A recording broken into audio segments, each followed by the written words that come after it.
नमस्कार, हरियाणा न्यूज़ देख रहे हैं यहाँ पर मैं हूँ आपके साथ हितेंद्र। खास खबर में आप सभी का स्वागत है। खास खबर में बात करेंगे नीट परीक्षा को लेकर के। देश की सबसे बड़ी मेडिकल प्रवेश परीक्षा, करोड़ों सपनों का इम्तिहान और अब उस परीक्षा की साख पर सबसे बड़ा सवाल। नीट यूजी पेपर लीक मामले में सुप्रीम कोर्ट ने एक बार फिर से सख्त रुख अपनाया। कोर्ट ने साफ कहा कि परीक्षा प्रणाली में जवाबदेही तय किए बिना समस्या खत्म नहीं होगी। लाखों छात्रों और उनके परिवारों की उम्मीदें अब सुप्रीम कोर्ट की अगली सुनवाई पर टिकी हुई हैं। क्या कुछ फैसला होगा, इस पर हर किसी की निगाहें हैं। फिलहाल एक रिपोर्ट आप देखें।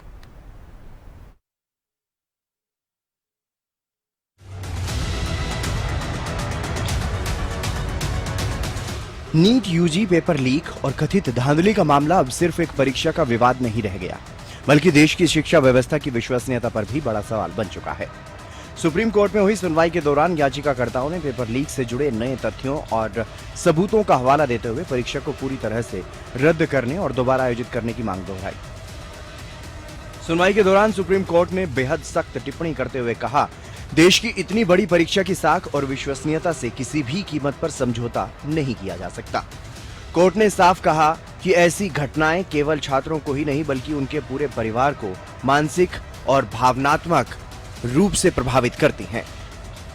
जस्टिस पीएस नरसिम्हा और जस्टिस आलोक आराधे की बेंच ने सुनवाई के दौरान परीक्षा प्रणाली में जवाबदेही को सबसे बड़ा मुद्दा बताया। सुप्रीम सुनवाई के दौरान नेशनल टेस्टिंग एजेंसी यानी एनटीए की कार्यप्रणाली पर भी सवाल उठे। कोर्ट के सामने एक याचिका में एनटीए के पुनर्गठन या उसके स्थान पर एक अधिक मजबूत और स्वायत्त परीक्षा संस्थान बनाने की मांग भी रखी गई। अदालत ने केंद्र सरकार और एनटीए से इस पूरे मामले पर विस्तृत जवाब मांगा है। तो उधर केंद्र सरकार की ओर से पेश सॉलिसिटर जनरल तुषार मेहता ने अदालत को भरोसा दिलाया कि सरकार छात्रों की चिंताओं को लेकर पूरी तरह से गंभीर है। उन्होंने कहा कि प्रधानमंत्री नरेंद्र मोदी खुद पूरे मामले की निगरानी कर रहे हैं और परीक्षा प्रक्रिया को सुरक्षित बनाने के लिए अतिरिक्त सुरक्षा इंतजाम किए गए हैं। सरकार ने कोर्ट को बताया कि 21 जून को प्रस्तावित री-टेस्ट के लिए नई सुरक्षा व्यवस्थाएं लागू की गई हैं ताकि किसी भी तरह की अनियमितता की आशंका को खत्म किया जा सके। हालांकि अंतिम फैसला सुप्रीम कोर्ट की आगामी सुनवाई के बाद ही सामने आएगा। वहीं जांच एजेंसी सीबीआई लगातार इस मामले में कार्रवाई कर रही है। अब तक देश के विभिन्न हिस्सों से 13 से अधिक प्रमुख आरोपियों की गिरफ्तारियां हो चुकी हैं, जबकि पूछताछ में कई अहम जानकारियां भी सामने आ चुकी हैं। अगर देखा जाए तो मेडिकल कोर्स में दाखिले के लिए आयोजित नीट यूजी परीक्षा 3 मई को हुई थी, लेकिन पेपर लीक के आरोपों और विवादों के बाद परीक्षा को रद्द किया गया। अब 21 जून को दोबारा से परीक्षा करवाई जानी है। ऐसे में लाखों छात्रों का भविष्य और उनकी मेहनत का मूल्यांकन एक बार फिर से परीक्षा केंद्रों पर होगा। कुल मिलाकर साफ है कि सुप्रीम कोर्ट की सख्त टिप्पणी साफ संकेत दे रही है कि अब केवल जांच नहीं बल्कि जवाबदेही भी तय होगी। सवाल सिर्फ पेपर लीक का नहीं है, सवाल उन लाखों युवाओं के भरोसे का है जो अपनी मेहनत के दम पर डॉक्टर बनने का सपना देखते हैं। अब सबकी निगाहें जुलाई के दूसरे हफ्ते में होने वाली अगली सुनवाई पर टिकी हुई हैं। Bureau report, Haryana news. और इसी से जुड़ी हुई एक बड़ी खबर की ओर रुख कर लेते हैं। ये बड़ी खबर आपको बता दें, सीयूईटी यूजी की परीक्षा से जुड़ा मामला। आज सुबह की परीक्षा में आई तकनीकी गड़बड़ी, एनटीए ने परीक्षा में देरी के लिए माफी मांगी है। ये बड़ी खबर आपको बता रहे हैं। 3 बजे वाली परीक्षा 4 बजे होगी। ये बड़ी खबर आपको बता रहे हैं। सीयूईटी यूजी की परीक्षा से जुड़ा ये मामला, पेपर अपलोड नहीं होने के कारण देरी हुई है। एक और नीट परीक्षा के बाद अब एक और ये मामला जो है वो सामने आया है। ये बड़ी खबर आपको बता रहे हैं। सीयूईटी यूजी परीक्षा से जुड़ा ये मामला, पेपर अपलोड नहीं होने के कारण देरी हुई। इस पर एनटीए की तरफ से माफी भी मांगी गई है। एक और केंद्रीय प्रवेश परीक्षा जिसको लेकर के अब एक बार फिर से गड़बड़ी का मामला सामने आया है। एनटीए ने परीक्षा में देरी के लिए माफी मांगी। 3 बजे वाली परीक्षा 4 बजे होगी, उसके समय में भी बदलाव किया गया है। पेपर अपलोड नहीं होने के कारण देरी हुई है। ये बड़ी खबर।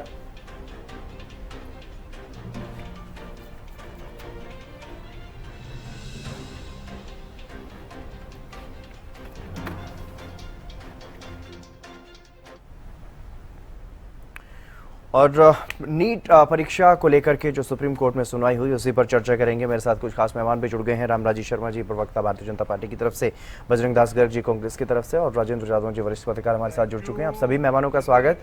सबसे पहले मैं शुरुआत रामराजी शर्मा जी आप ही से करूंगा, क्योंकि सुप्रीम कोर्ट की तरफ से जो टिप्पणी की गई है, एक सख्त टिप्पणी की गई है कि जवाबदेही कहीं ना कहीं तय होनी चाहिए, तभी इस तरह के मामले रुक सकते हैं, नहीं तो ये पेपर लीक का जो सिलसिला है वो चलता रहेगा और छात्रों में एक निराशा का माहौल जो है, जो बना हुआ है, वो वैसे ही बरकरार रहेगा। यानी जवाबदेही की दरकार है, जवाबदेही तो तय होनी ही चाहिए। देखो, माननीय सुप्रीम कोर्ट जी का हम बहुत सम्मान करते हैं और माननीय सुप्रीम कोर्ट ने जो दिशा निर्देश जारी किए हैं, जो टिप्पणी की है, उस पर सरकार काम कर रही है। और क्योंकि मामले की गंभीरता को देखते हुए इसकी जांच के सीबीआई जांच कर रही है। सीबीआई जांच के तुरंत आदेश दे दिए गए थे और इसमें 13 से ज्यादा गिरफ्तारियां भी हो चुकी हैं और माननीय प्रधानमंत्री जी खुद निगरानी कर रहे हैं, खुद मॉनिटरिंग कर रहे हैं इस केस को। और हरियाणा में भी कल परसों माननीय डीजीपी साहब ने इस पे फोकस किया, सभी अधिकारियों की मीटिंग ली, क्योंकि दोबारा 21 जून को दोबारा ये परीक्षा होने जा रही है। तो इस घटना की पुनरावृत्ति ना हो, माननीय मुख्यमंत्री जी ने इस बारे में आवश्यक दिशा निर्देश जारी कर दिए थे। इसी संदर्भ में माननीय पुलिस महानिदेशक महोदय हरियाणा, उन्होंने सभी आईजी, सभी एडिशनल डीजीपी, सभी रेंज के आईजी और सभी पुलिस कमिश्नर, सभी एसपी, सबको आवश्यक दिशा निर्देश जारी कर दिए हैं। भाई, इस घटना की पुनरावृत्ति ना हो और सख्ती से ये जो पेपर सॉल्व गैंग है, पेपर लीक करने वाली जो गैंग है, इसके साथ में सख्ती से निपटा जाए। कोई इस तरह का दोबारा इस तरह की घटना ना हो और बच्चों के भविष्य से खिलवाड़ किसी भी कीमत पर बर्दाश्त नहीं की जाएगी। हमारे होनहार बच्चे हैं, आज का युवा कल के भारत का निर्माता है, उनके भविष्य का ध्यान में रखते हुए इस मामले में सरकार बहुत ज्यादा गंभीर है। और जिस तरह से हरियाणा में आपने पता ही है, पारदर्शिता के आधार पर सारे काम हो रहे हैं, नौकरियां पारदर्शिता के आधार पर दी जा रही हैं और माननीय मुख्यमंत्री जी समय समय पर लॉ एंड ऑर्डर के बारे में समीक्षा बैठक लेते रहते हैं। उनका मुख्य एजेंडा है नशा मुक्त हरियाणा, अपराध मुक्त हरियाणा और भ्रष्टाचार मुक्त हरियाणा। सबका साथ, सबका विकास, सबका विश्वास। रामराजी शर्मा जी, पहली बात तो ये कि ये सिर्फ हरियाणा का मसला नहीं है। नीट यूजी की परीक्षा पूरे देश के छात्र देते हैं, लाखों छात्र देते हैं। करीब 23 लाख छात्रों ने पंजीकरण किया था। ठीक है, आपने जो बातें कही हैं उसी के आधार पर मैं आपसे पूछ रहा हूं कि बार बार इस तरह की जो समस्याएं आती हैं, उसी को लेकर के सुप्रीम कोर्ट ने कहा है कि जवाबदेही तय होनी चाहिए। बिल्कुल तय होनी चाहिए। इस संदर्भ में हमारे विश्व के सबसे लोकप्रिय और ताकतवर प्रधानमंत्री जी स्वयं इस केस में मॉनिटरिंग कर रहे हैं, स्वयं निगरानी कर रहे हैं और 13 से ज्यादा गिरफ्तारियां भी हो चुकी हैं। मामले की गंभीरता को देखते हुए सरकार ने सीबीआई जांच के आदेश जारी कर दिए थे और जिसमें 13 से ज्यादा गिरफ्तारियां हो चुकी हैं इसमें, जो भी मैंने आपको बताया था। ठीक है, बजरंग दास जी की बात भी बताई थी। ठीक है, बजरंग दास जी, जिस तरह से सुप्रीम कोर्ट में सुनवाई हुई मामले में और पहले दिन जो बातें कही गई सुप्रीम कोर्ट की तरफ से, बेंच की तरफ से जो बातें कही गई हैं कि छात्रों को निराश नहीं कर सकते, छात्रों के पेरेंट्स को निराश नहीं कर सकते, और एक तरह से झकझोर देने वाला बताया जो इस तरह से पेपर लीक के मामले सामने आते हैं, और जवाबदेही की बात भी कही गई कि जवाबदेही तय अगर नहीं होगी तो इस तरह के मामले यूं ही चलते रहेंगे, रुकेंगे नहीं। किस तरह से देखा जाए इसको, और कई बदलाव किए गए, ऐसा नहीं है कि एनटीए ने कोई बदलाव नहीं किया पिछले दिनों में, कई बदलाव किए गए, लेकिन उसके बावजूद भी इस तरह से पेपर लीक के मामले थमे नहीं। जितेंद्र जी, ये बिल्कुल सही फैसला आया है सुप्रीम कोर्ट ने जो टिप्पणी की है कि इसके अंदर जुम्मेवारी फिक्स होनी चाहिए। जितेंद्र जी, थोड़ी आवाज ठीक करवाना, थोड़ी बैक मारी है, डबल आवाज हो रही है जी। ऐसे है, जब तक जुम्मेवारी फिक्स नहीं होगी ये पेपर लीक, पेपर बेच का खेल चलता रहेगा। पूरे देश और हरियाणा के अंदर पेपर लीक और पेपर बेचने का गैंग बने हुए हैं, वो लगातार ये देश और हरियाणा के अंदर खेल खेल रहे हैं।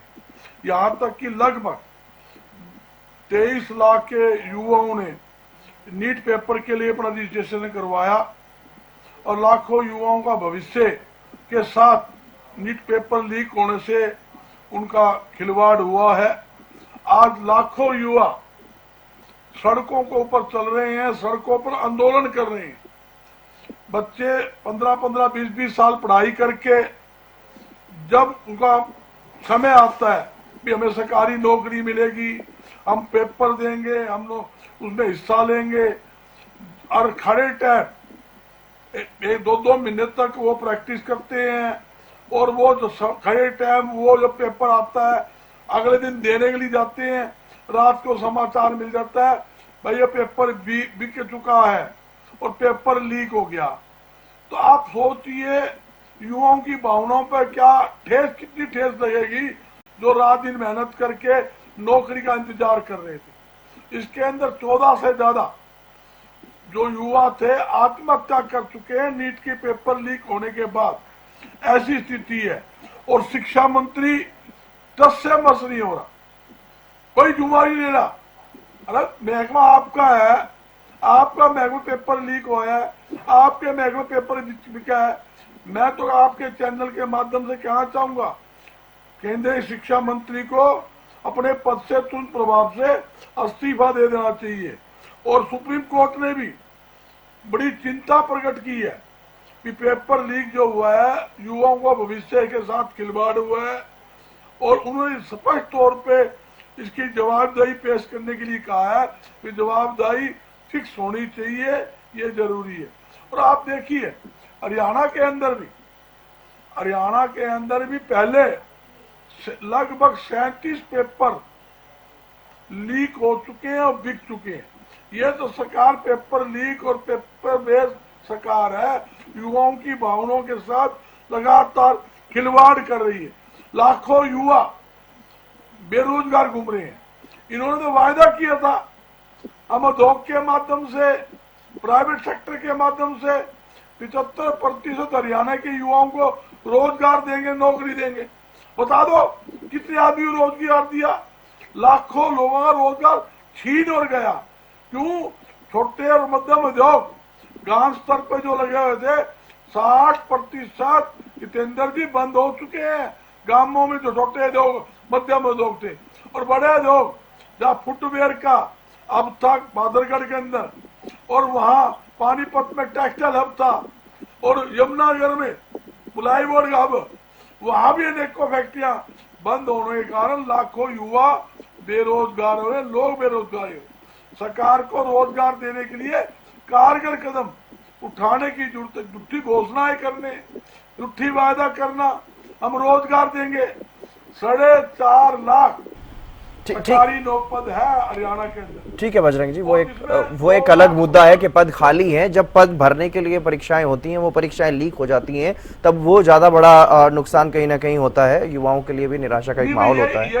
हाँ, जादौन साहब से मैं जानने की कोशिश करता हूँ। जादौन साहब, जिस तरह से सुप्रीम कोर्ट ने ये सख्त टिप्पणी की है और सीधे तौर पर यह कहा गया है कि जवाबदेही तय होनी चाहिए, अगर नहीं होगी तो ये सिलसिला नहीं थमेगा, क्योंकि एनटीए ने जिस तरह का एक तंत्र बनाया था उससे ये उम्मीद थी कि अब पेपर लीक नहीं होंगे, लेकिन उसमें जो लोग शामिल थे उन्हीं के थ्रू पेपर लीक हो गया। इस तरह का ये मामला सामने आ रहा है, तो कहीं ना कहीं जिम्मेदारी तो तय होनी ही चाहिए। साथ ही यूपीएससी का भी तर्क दिया गया कि यूपीएससी का पेपर लीक नहीं होता, एनटीए के क्यों बार बार पेपर लीक होते हैं, उनसे सीखना चाहिए। तो क्या आपको सीधे तौर पर क्या वजह सामने आ रही है, क्या लग रहा है कि क्यों एनटीए एक सुरक्षा के मानकों पर खरा नहीं उतरता और पेपर लीक हो जाते हैं?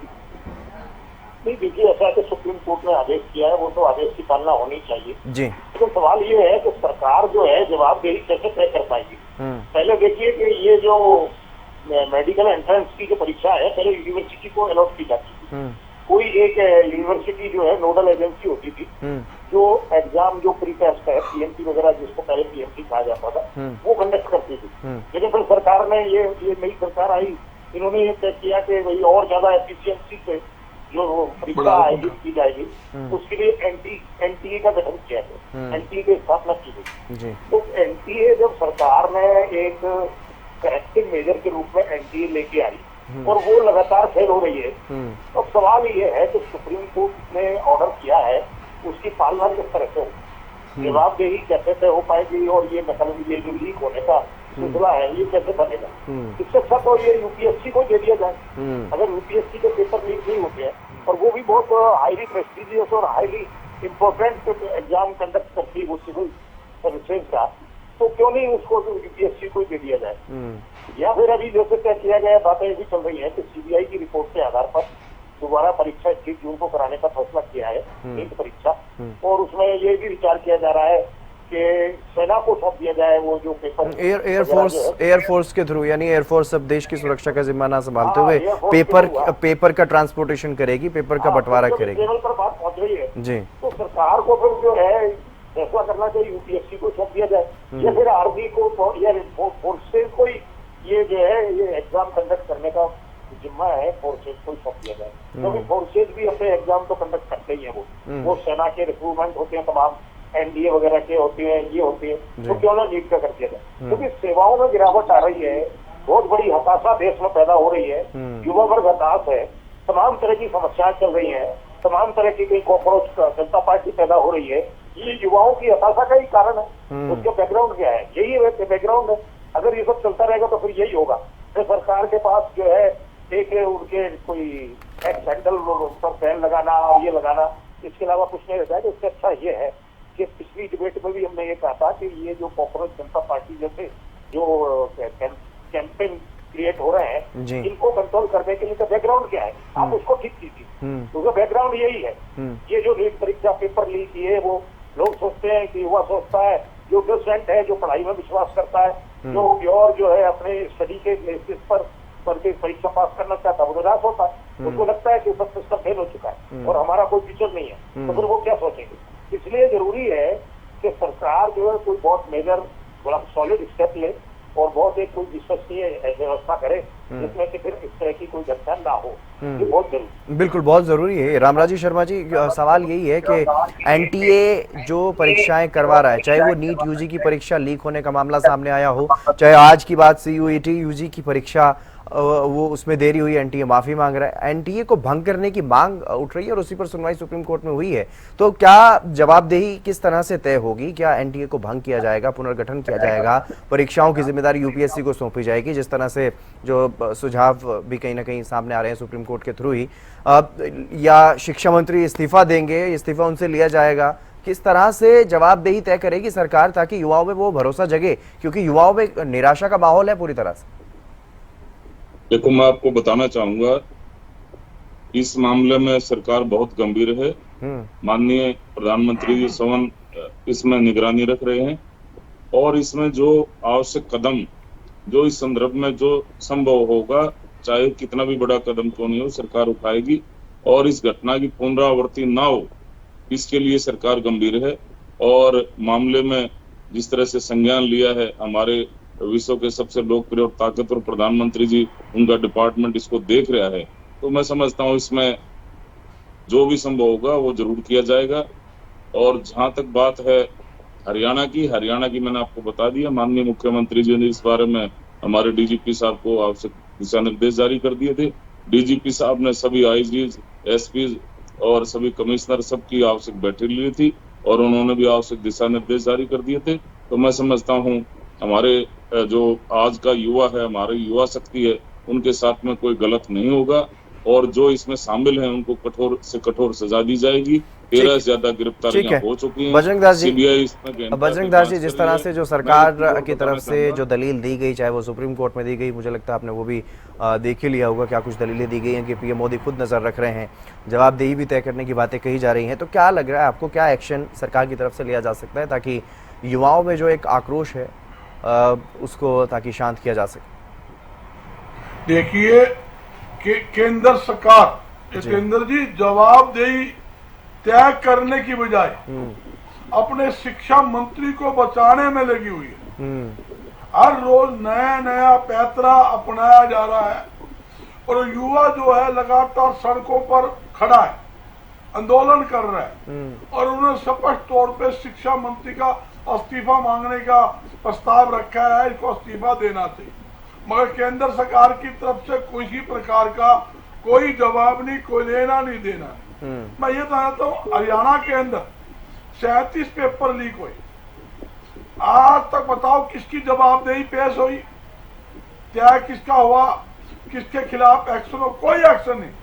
सीबीआई को केस दे दिया, एसआईटी को केस दे दिया, पर हुआ कुछ नहीं, रिजल्ट कुछ नहीं निकला। आपके टाइम में तो काफी बदली जाती थी मेरे भाई, काफी। आपके टाइम में भर्तियां किस आधार पर होती थी ये बता दे मेरे भाई। बजरंग भाई, रामराजी शर्मा जी, अगर ऐसी स्थिति थी भी तभी तो आपको मौका मिला है, और अब आपके खिलाफ भी अगर युवा निराश होंगे तो तभी तो ये बात सुप्रीम कोर्ट की जो चिंता सामने आई है। लेकिन ठीक है जादौन साहब मैं समझने की कोशिश कर रहा हूँ। ठीक है बजरंग दास जी, ठीक है सर। लग रहा है ये हमारी सरकार, बजरंग दास जी और रामराजी शर्मा जी, आपने दोनों ने अपनी अपनी बातें कही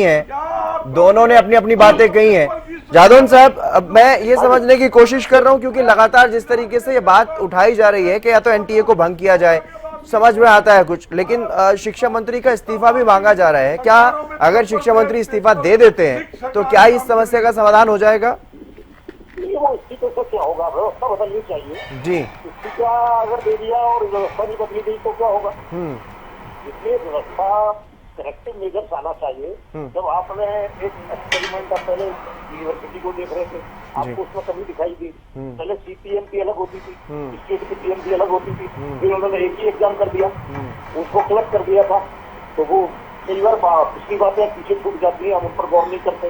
लेकिन वो देखा जाना चाहिए इतिहास भी कि भाई पहले काफी शुरुआत हुई, फिर नीट आ गई, एनटीए आ गया, अब एनटीए भी फेलियर साबित हो रही है, वहाँ भी लीक हो रहा है, वो कंट्रोल ही नहीं कर पा रही। और जो लोग जब वो कई बार वो जो है गलती भी ठीक करते हैं, इसके बाद भी कोई सुधार नहीं हो पा रहा। तो सवाल ये है कि अब इस्तीफा करने से तो कुछ नहीं होगा। सवाल ये है कि कोई ऐसा वो आना चाहिए तरीका कि जिससे इस तरह की जो लीकेज है ये बिल्कुल समझाए और ईमानदारी से ट्रांसपेरेंट और ऑनेस्ट एग्जाम जो है उसकी सेंसिटिव पत्रिका वो एग्जाम की वो बंद नहीं होनी चाहिए। वो हर तरह से जो है साफ सुथरी और रियल एग्जाम होना चाहिए। अब लीक हो गया तो वो रियल एग्जाम ही कहाँ हुआ? इसमें तो तमाम तरह की नकल और ये तमाम तरह की व्यवस्थाएं उसमें एंटर कर जाती है। तो ये इस तरह की कोई वायरस नहीं आना चाहिए उसमें, और उसके लिए सरकार को कोई सॉलिड व्यवस्था करनी चाहिए।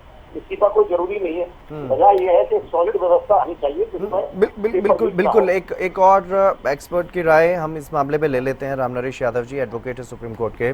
आपका स्वागत है रामनरेश यादव जी।